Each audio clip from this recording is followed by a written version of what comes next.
Vipassana is the single most challenging and extraordinary experience I've had in all my life.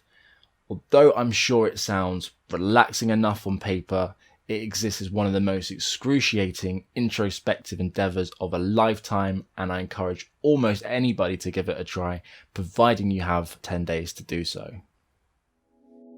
Hi, my name's Will. I'm 24 years old. I'm from the south coast of England, and I'm going to do my best to describe to you my Vipassana experience at the Dharmadippa Centre in Hereford. First, a bit about me.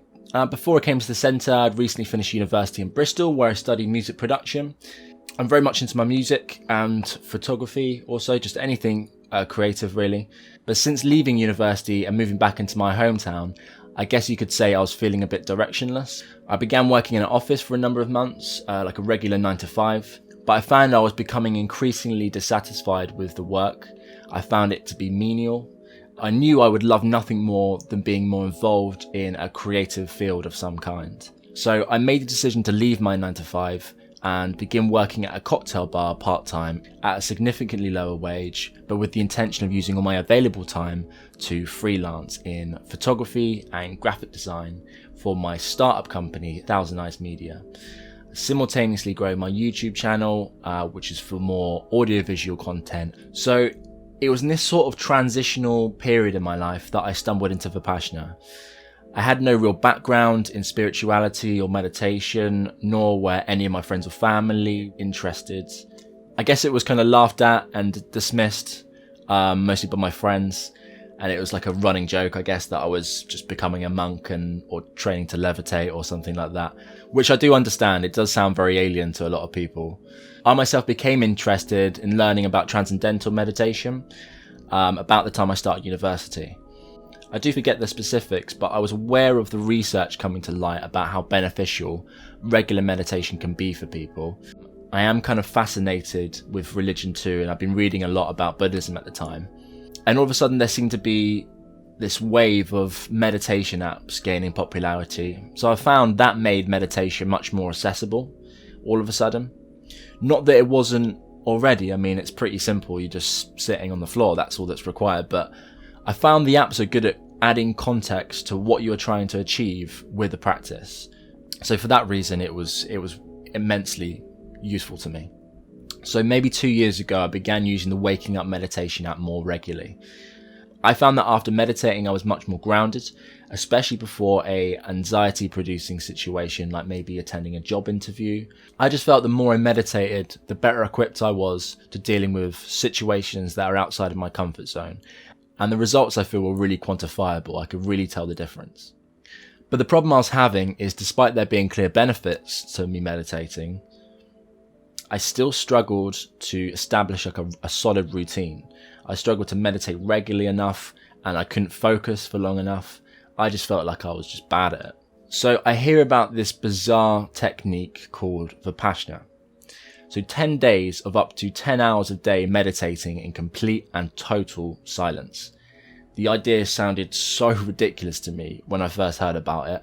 I guess it was around about the time I was preparing to leave my job that I guess it just appealed to me more. You know, leaving a stable job in order to pursue a passion essentially was absolutely terrifying. I felt like it was a huge transition and that I could be making a mistake. So I reserved a place at the Dharmadippa Centre, I guess in an attempt of some sort of like emotional conditioning in a way. I thought about this a lot during my desk job, and I felt that the times of most adversity in my life tended to be the most powerful and stimulating and sort of a catalyst, if you like, for positive change. The idea of overcoming something like this I felt could be enough to at least better my chances at succeeding in a creative field. And above all else, I felt that this could be the best opportunity I had at establishing a proper routine in meditation. So on arriving at the centre, we were given a list of rules, or sila, to obey, and we were sworn to what's referred to as noble silence. This means that not a word can be spoken unless it is a concern that you may be expressing to the teacher or assistants at specific times of the day, and only really concerning the technique. So you cannot make eye contact, nor can you communicate to the other students via writing or even body language. nor are you able to read, write, exercise, listen to music. You have to abstain from all of these. All forms of pleasure or entertainment, however mild they might seem. This was difficult. Right away, I found it so hard not to have my phone on me, which is embarrassing. But the real struggle, I think, came later when the novelty of being at the retreat had worn off slightly, and you were overcome with this craving for just something, anything stimulating. It was a boredom that borders on the existential anxiety level. It's very surreal, but it's a craving. And that's such a big component of Vipassana, is these cravings and aversions that you experience day to day. So once everything's been explained to us and we've got something to eat in a kind of mess hall, we see our living quarters, where we're going to be sleeping. It's quite minimalist, it's quite military. Then we all walk over to the meditation hall and do our first hour of meditation. I feel very good after this first sitting. Probably quite naively confident about how the next 10 days are going to pan out. We finish by 9 p.m, which is our new designated bedtime. And as soon as the meditation finishes, we leave the hall in silence. And it's from this point that we begin noble silence and we don't speak a word to one another. So the first day begins with the morning bell chimed at 4 a.m, waking you for your daily meditation at past, where you have the option to meditate in the main hall or your living quarters. And I noticed this is where a few students took the liberty to have a little bit of a lay-in, considering the breakfast break actually begins at 6:30. And then after that, it's an hour of group meditation in the hall.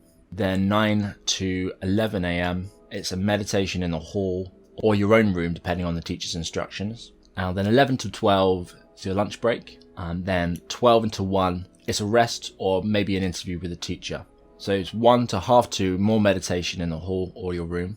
2:30 to 3:30, group meditation in the hall. 3:30 to 5, meditate in the hall or in your own room, again depending on the teacher's instructions. Then 5 until 6 is your tea break, where you're permitted to a hot drink, and if you're a new student, you're allowed one bit of fruit. 6 to 7 p.m, it's group meditation in the hall. 7 to 8:15, it's the teacher's discourse. So this would involve watching an hour-long recording of S.N. Goenka, the one who's popularized the kind of modern teachings of Vipassana. So what he'll do is share some words about the practice. He'll talk about what you might be experiencing at that point. And he would also share some wisdom by telling these short stories that I feel acted as like a comic relief, and would also break down things that were quite complicated about the practice in a way that were easy to understand. As much as clinging is there, as much attachment is there, that much misery is bound to be there, I, mine. Whether you use these words or not doesn't matter, but this I, mine, and your attachment to it, full of misery. And then after the discourse at 8:15 till 9, it's another group meditation, surprise. Then 9 to 9:30 is question time in the hall, where you get to ask the teacher maybe a question, which then leaves us at 9:30, where you are to retire to your room with lights out. And this schedule remains exactly how it is for the duration of the retreat, besides the very last day, where it differs slightly and you're taught metta meditation, which I'll explain in more detail later. It was tough at first getting up so early, considering all the late nights I've been having working behind a bar. I was usually getting home from work around 4 a.m, so this took some adjusting. So I did feel quite lethargic in the first few days, considering you can't eat anything past midday, and I wasn't really eating breakfast at this point. I was just grabbing a piece of fruit. Bizarrely, I think this helped me so much later on with my concentration, considering you have to reflect on your cravings and aversions. The biggest craving that I probably suffer with is just being hungry. So weirdly enough, that's something that was actually like a tool for me to kind of use later on, which I will elaborate on. The no communication or even eye contact thing was very strange, and it remained strange until maybe 5-6 days into the retreat. Not only are you fighting the need to like consciously communicate with someone, but also you have to ignore like every fiber of your being that's compelling you just to be like polite in a situation when you're being served food, or maybe you accidentally bump into another one of the students It's crazy how difficult it is not to just impulsively say thank you or sorry. In fact, I did break noble silence probably a couple of times for that reason. So the first technique that you learn in the course is called Anapana. I think this is a fairly common meditation practice. The only way this differs to my usual is that your entire concentration is focused towards the nostrils. Essentially just narrowing down the area in which you're concentrating for a practical reason later. I didn't understand at first, and I was kind of used to the in through the nose, out through the mouth, that sort of technique. So the first 3 days are more or less a primer for what is to come. The essence of this technique is to focus. You must be as attentive as possible to the very small proportions of your nostrils and upper lip area. In doing so, you're achieving 2 things. 1, with practice of narrowing down your field of consciousness or attention, it allows a very surgical analysis of your body and perhaps your mind, so you may utilize the Vipassana technique taught on day 4. 2, from this level of introspection, the technique aims to, as S.N. Goenka describes, purify the mind by addressing objectively anything that warrants an emotional response from you. Because your mind is so impulsive, constantly going back to these thoughts and memories and constant things that are nagging you, all these things that are racing through your mind every time, which you have to bring back to the attention of the breath in your natural state. Very simple stuff, but I found it incredible how much was brought up. For me, it was quite emotional at times, but it seems that the very act of expanding on your usually very narrow, rigid sense of self, i.e. your ego, that can become overbearing in many cases, and I think causes a rigidity in our thinking. So I believe this is why it's such an introspective process, and it can be so trying and chaotic for people. Eventually, however, through being persistent with the technique, I began to feel more calm when I was starting my meditation. I felt like I cleared my mind a little from its usual nonsense. And when I say nonsense, it can be as trivial as, when can I go to the bathroom? When are we going to eat? What am I doing here?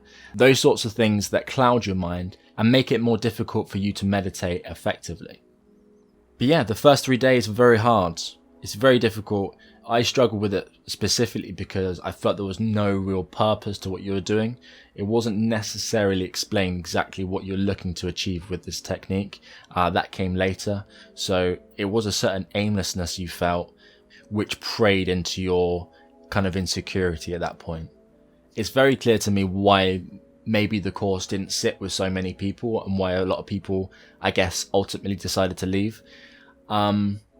It makes me think of the idea that the path to enlightenment is ultimately found by not following your bliss, but your blisters.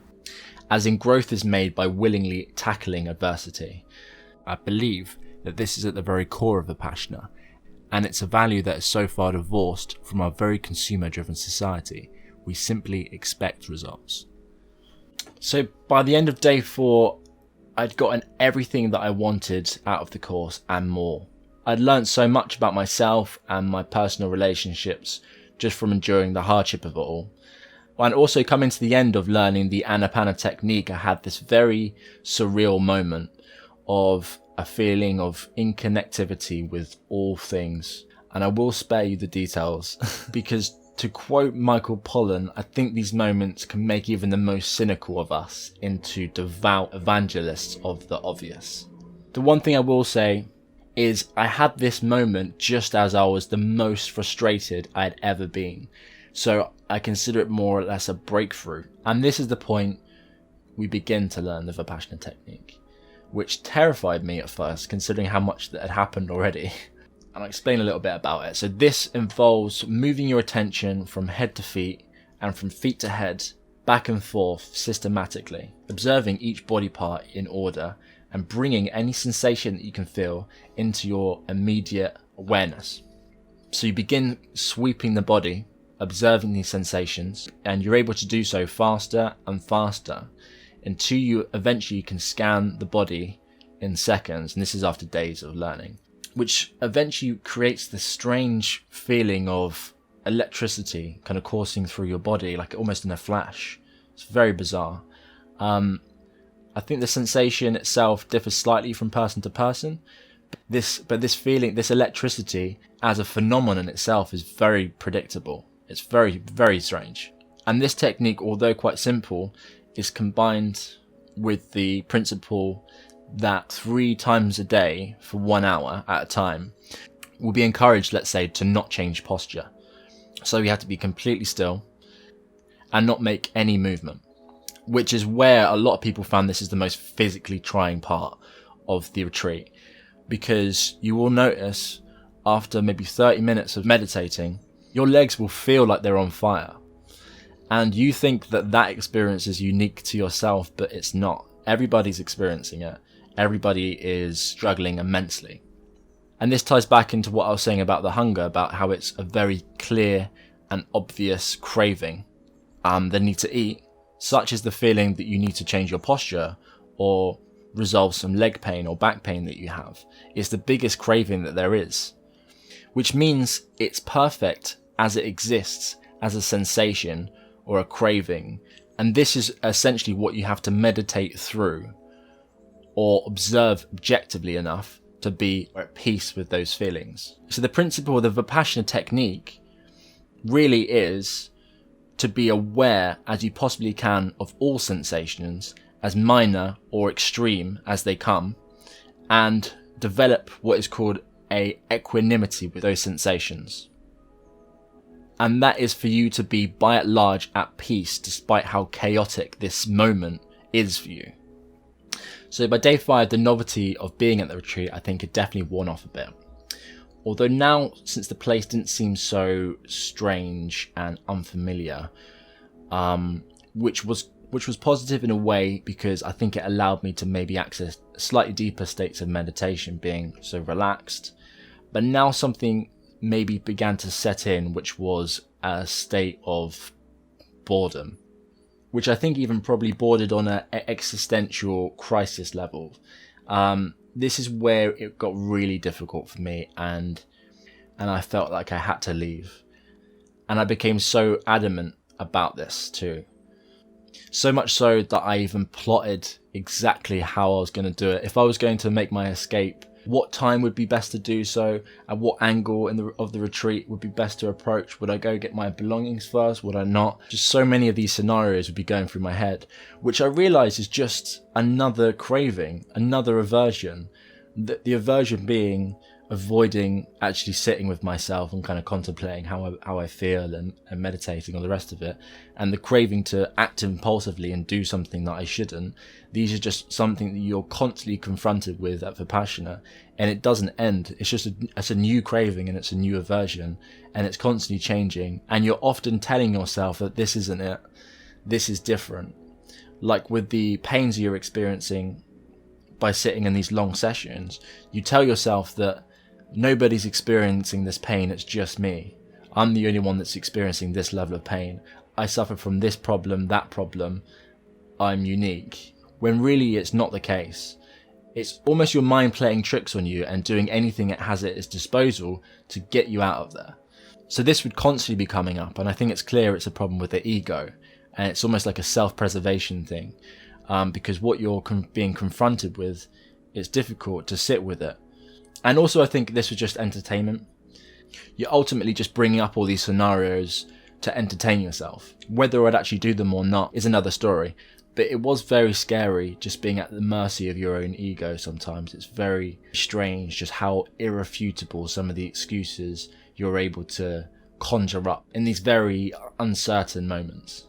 But I hope I'm not making it sound too scary, because there were so many moments of beauty that were littered throughout the time at the retreat, and these would usually follow a very intense session. And I think the commonality of these moments were awe, in a way, of what you would usually consider the everyday and mundane, and it would just simply be overcome with just the pleasure of eating a meal, or just taking in nature, just being overwhelmed with the beauty of it all in that moment. Again, it's very hard to explain, but you have these moments and it's the most profound and beautiful thing to you, something you wouldn't have looked twice at before. It's very, very bizarre. So day 10, in its own way, was the hardest. So it was the lifting of the noble silence. It's the first day in where you can just speak to the other students and share your experiences to see what things you had in common and perhaps what you didn't.